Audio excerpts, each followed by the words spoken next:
নমস্কার, আপনাদের সবাইকে স্বাগত। ভারত আবার নিষেধাজ্ঞা জারি করেছে সমুদ্রে। এমনিতেই চীন ব্যাপক চিন্তায় পড়ে গেছে ভারতের একের পর এক মিসাইল টেস্ট নিয়ে। ভারত 1 মে থেকে 23 মে 2024 পর্যন্ত পূর্বে জারি করা এয়ারম্যানদের জন্য নতুন নোটিশ জারি করেছে। এই নোটামটি একটি সম্ভাব্য ব্যালিস্টিক ক্ষেপণাস্ত্র পরীক্ষার ইঙ্গিত করে। এই নিষেধাজ্ঞার এরিয়া হল 985 কিলোমিটার এবং ওই এলাকায় আকাশসীমা সীমাবদ্ধ করা হয়েছে। এটি লক্ষ্য করা গুরুত্বপূর্ণ যে সামরিক কার্যকলাপের আশেপাশে গোপনীয়তার কারণে পরীক্ষার সঠিক প্রকৃতি শুধুমাত্র এই তথ্য থেকে নিশ্চিতভাবে নিশ্চিত করা যায় না।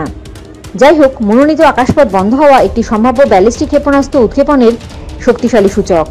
এর আগে গত মঙ্গলবার যে মিসাইল টেস্ট করা হয়েছে এই বিষয়ে কোনো তথ্য জানানো হয়নি। এবার কি মিসাইল টেস্ট করা হবে সেটি যদি জানা যায় তাহলে আপনাদের অবশ্যই জানিয়ে দেব। চীন মাঝে মধ্যেই তাদের গোয়েন্দা জাহাজ পাঠাচ্ছে ভারতের মিসাইল টেস্টকে আটকানোর জন্য ও তথ্য সংগ্রহ করার জন্য। কিন্তু মজার বিষয় হলো ভারত চীনকে পাত্তা দিচ্ছে না। তাহলে বুঝতেই পারছেন ভারত সেই রকম ব্যবস্থা করে রাখছে যাতে চীন কোনো তথ্য না পায়। জয় হিন্দ, জয় জওয়ান, জয় কিষান।